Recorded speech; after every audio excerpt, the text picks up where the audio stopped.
Each day, we share moving tales that honor the splendor of human experience, from bonds of friendship and romance to fresh starts and victory over obstacles. Austin James couldn't suppress his chuckle as he scrawled his signature across the papers, ending our marriage.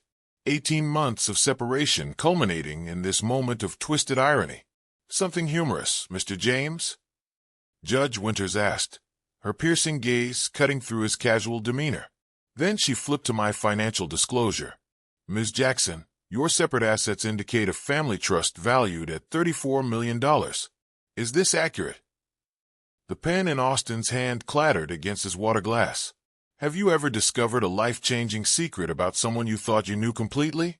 The mahogany table between us might as well have been an ocean.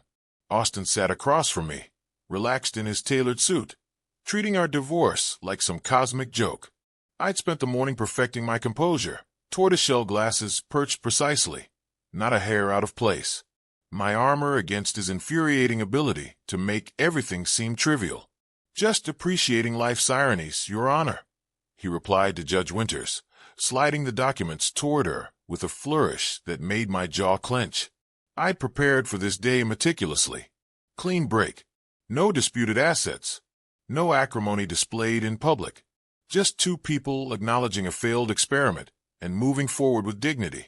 What I hadn't prepared for was Judge Eleanor Winters. She nodded, reviewing our paperwork with the efficiency of someone who'd overseen thousands of divorces. Her silver-streaked hair was pulled back severely, her expression revealing nothing as she flipped through our financial disclosures. Everything appears to be in order, she said, then paused. Something in her eyes shifted, a calculation, a decision made in an instant. Now, regarding the financial disclosure. My stomach tightened. The trust fund. My family's legacy that I deliberately kept separate from our marriage. From Austin. From everyone.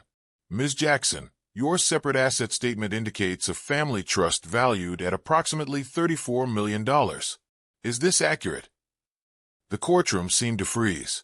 Austin's pen hit his water glass with a sharp clink that echoed through the sudden silence. His easy smile vanished as his head jerked toward me, eyes widening in disbelief. I felt heat rising in my cheeks despite years of practice control. That's correct, Your Honor, I confirmed quietly, refusing to look at Austin. $34 million? Austin's voice cracked. Gone was the man who'd been treating our divorce like a minor inconvenience. I don't understand. Judge Winters glanced between us, her expression neutral, but something knowing in her eyes. Mr. James, you signed a prenuptial agreement waiving any claim to Ms. Jackson's separate property. This trust doesn't affect your settlement. That's not. Austin shook his head, running his hand through his hair, a gesture I once found endearing. Matilda, you never told me. For the first time that day, I met his gaze directly. 6 years of marriage, and he was looking at me like a stranger. You never asked, I said, the words falling between us like stones. 6 years earlier, the Botanical Garden fundraiser glowed with string lights and champagne flutes. I was there representing Meridian Investments' sustainable portfolio, clipboard in hand, analyzing potential partnerships with clinical precision. Then Austin James took the stage. The future of urban spaces isn't concrete, he declared, passion radiating from him as he gestured to renderings of his designs. It's in reconnecting people with nature, even in the heart of our cities. His presentation wasn't polished. He stumbled over technical terms and laughed at himself, but his enthusiasm was magnetic. While other firms showcased sleek corporate parks, Austin's landscapes breathed with native wildflowers and rain gardens that served both beauty and function. I'd researched his firm extensively before the event. 3 weeks of background checks and portfolio reviews had convinced me his ecological approach aligned perfectly with our sustainable investment goals. What I hadn't prepared for was the man himself. How his eyes crinkled when he smiled. How he listened intently to questions, as if each person mattered. You're not convinced, he said, approaching me afterward as I studied his proposal. I'm analyzing, I corrected, pushing my glasses up. There's a difference. And your analysis. Your attention basins need recalculation for our climate zone. He laughed, not dismissively, but with genuine delight. Most people comment on the aesthetics. You went straight for the hydrology. I think I need your perspective. What began as a professional consultation over coffee evolved into dinner, then weekend hikes where Austin would identify every native plant, his hands animated as he explained their ecological roles. I found myself captivated by his world where beauty and function intertwined seamlessly.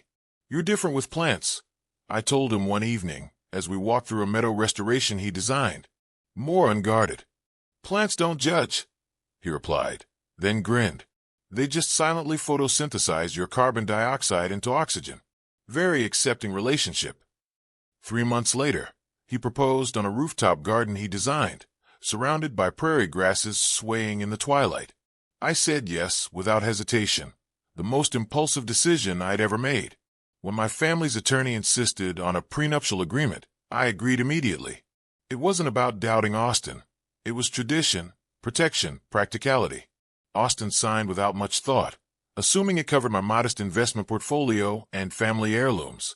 I never corrected him. Is there anything else I should know? He asked jokingly after signing. The trust fund hovered on my lips. 34 million reasons, to be honest. But I'd seen how wealth changed people's perceptions.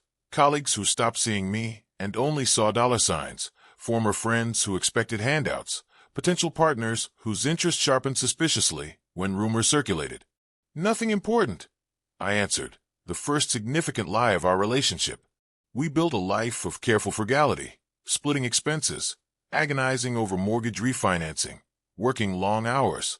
Meanwhile, Austin poured himself into expanding his landscape architecture business, his passion project, consuming weekends and evenings, leaving empty spaces in our home where conversation should have been. The distance grew between us, fertilized by secrets and watered with silence. The first fracture appeared on our second anniversary. Austin missed our dinner reservation again, caught up in a design charrette for a new client. I sat alone at our table for 43 minutes before leaving, my untouched wine glass a silent witness. When he came home past midnight, portfolio tucked under his arm, his apology came wrapped in excitement. Matilda, you won't believe it. We landed the Westbrook project. This could put us on the national map. I nodded, congratulated him, and went to bed. The space between us widened by inches. His business flourished. Mine did too. We became two successful professionals, sharing living quarters rather than a life. When I'd work late analyzing investment portfolios, he'd leave dinner in the microwave with a note. When he'd spend weekends at project sites, I'd retreat into financial journals and spreadsheets.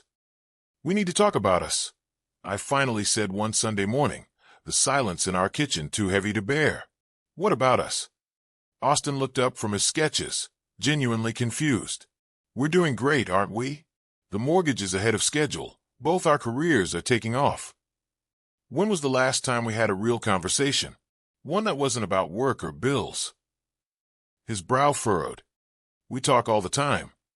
No, you deflect with humor. You tell stories about clients or make jokes. You never tell me what you're actually feeling. And you do. He set down his pencil. You've built more walls than I've designed gardens, Matilda. I never know what's happening behind those eyes of yours. The argument escalated, revealing the fault lines in our foundation, his accusations of my emotional unavailability, my frustration with his workaholic tendencies, both of us dancing around deeper truths, his fear that his achievements weren't enough, my lifetime habit of keeping parts of myself hidden.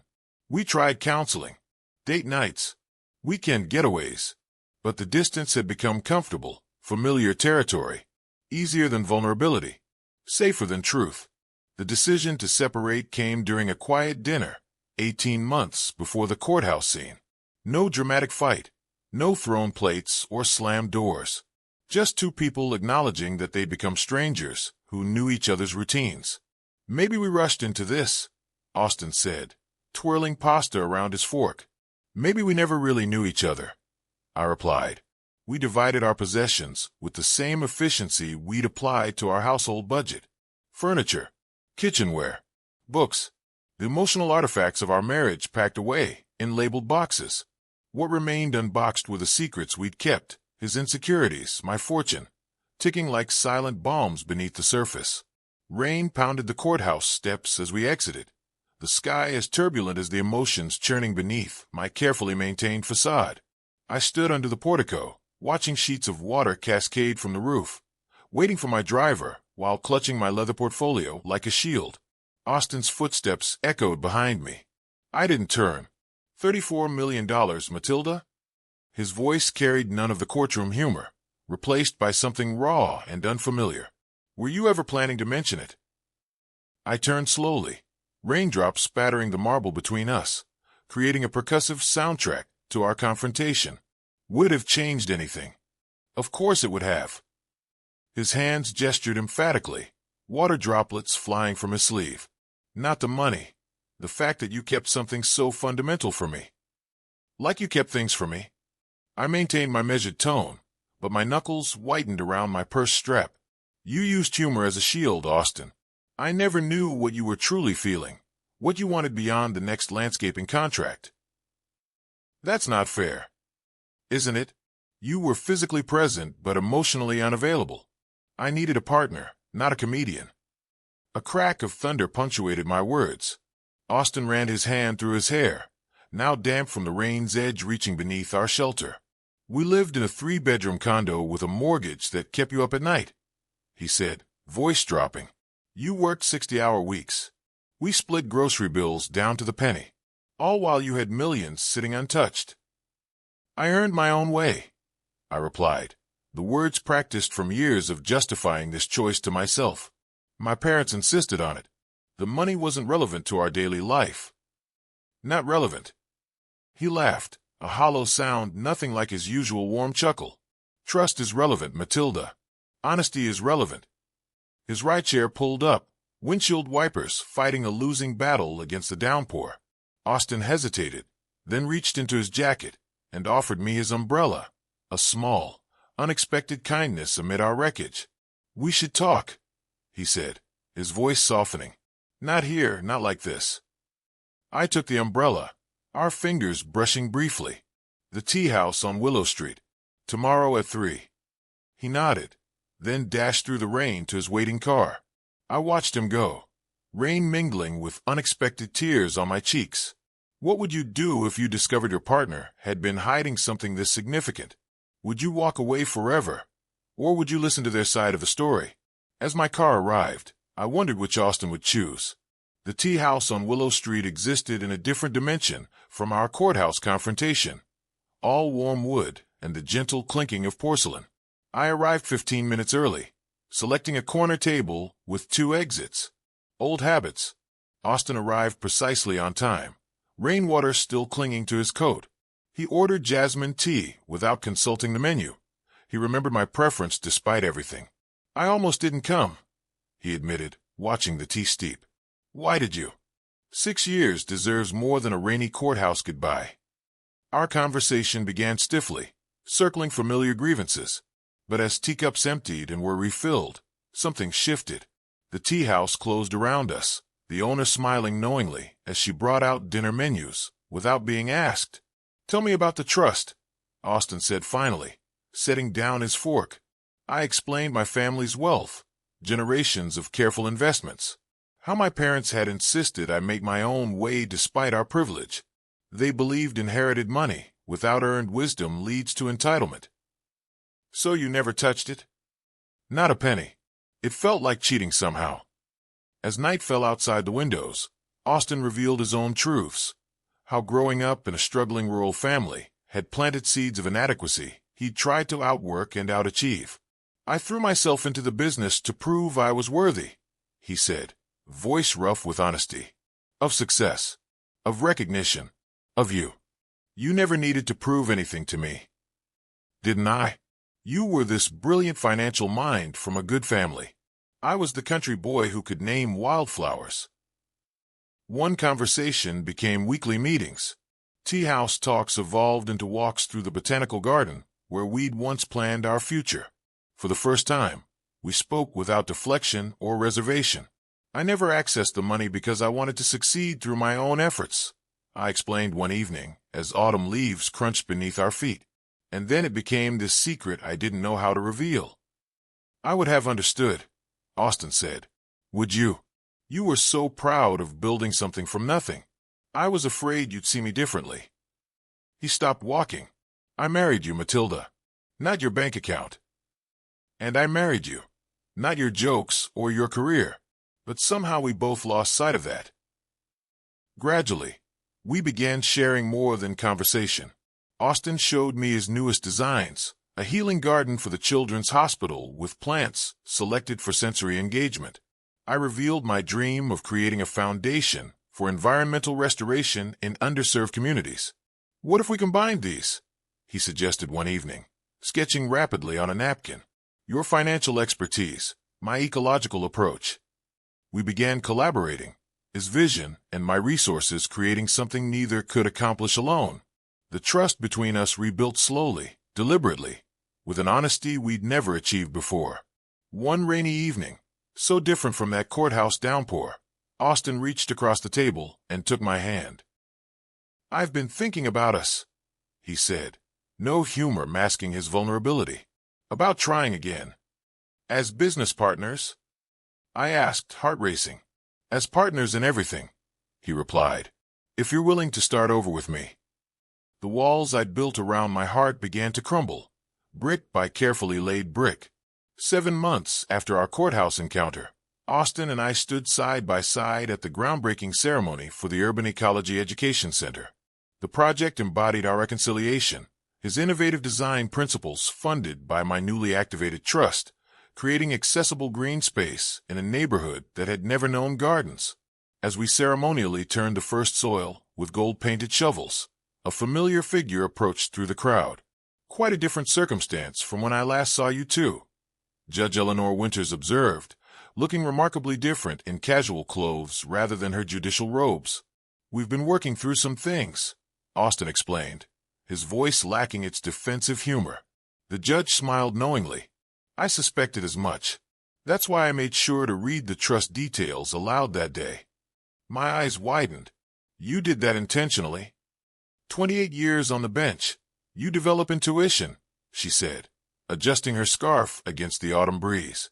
I saw two people signing divorce papers who couldn't stop watching each other when they thought no one was looking. Sometimes people need a shock to see what's truly important. As she walked away to examine the project renderings, Austin turned to me. She played us. Masterfully, I agreed, a genuine smile warming my features. Later that evening, in the apartment we'd once shared and were cautiously reclaiming, Austin presented me with a small box. I'm not proposing again. Not yet, he said as I opened it to find an antique brass key. But I designed something, and I want you to see it. The key belonged to a small sustainable house at the edge of the city, a place he'd been developing quietly during our months of reconciliation, a retreat where we could continue rebuilding what we'd nearly lost. It's not complete, he warned as we stood in the partially finished space the next day, sunlight streaming through windows framing a meadow of native plants. I walked through the rooms, touching unfinished walls made of reclaimed wood, seeing the spaces where our future could unfold. It's perfect, I said. We'll complete it together. 1 year after signing divorce papers, Austin and I stood before Judge Winters again, this time to request the divorce proceedings be dismissed. Are you certain? The judge asked, though her eyes reflected satisfaction. More certain than when we got married the first time, Austin answered, no trace of his defensive humor present. We needed to break apart to truly see each other, I added, my hand firmly in his. We celebrated that evening at our completed eco-home, surrounded by friends who had witnessed our journey. As sunset painted the meadow in golden light, Austin raised his glass. To second chances, he said, and to balance sheets, I added with a smile. Of all kinds. Relationships aren't balance sheets with neat columns of assets and liabilities. Yet we often treat them that way, calculating what we give versus what we receive. Austin and I both kept ledgers of our own making, my financial secrets and his emotional walls. We thought we were protecting ourselves, but we were actually bankrupting our connection. True intimacy requires the courage to be fully seen, flaws, fears, and all. Sometimes it takes losing someone to recognize what we've been hiding, even from ourselves. The most valuable currency in love isn't money or success, but vulnerability, the willingness to stand before another person completely unguarded and say, "This is who I am." Our journey from divorce papers to reconciliation wasn't a straight path, but a winding road of honest conversations and difficult truths. We had to dismantle the walls we'd built before we could rebuild something stronger. Judge Winters saw what we couldn't.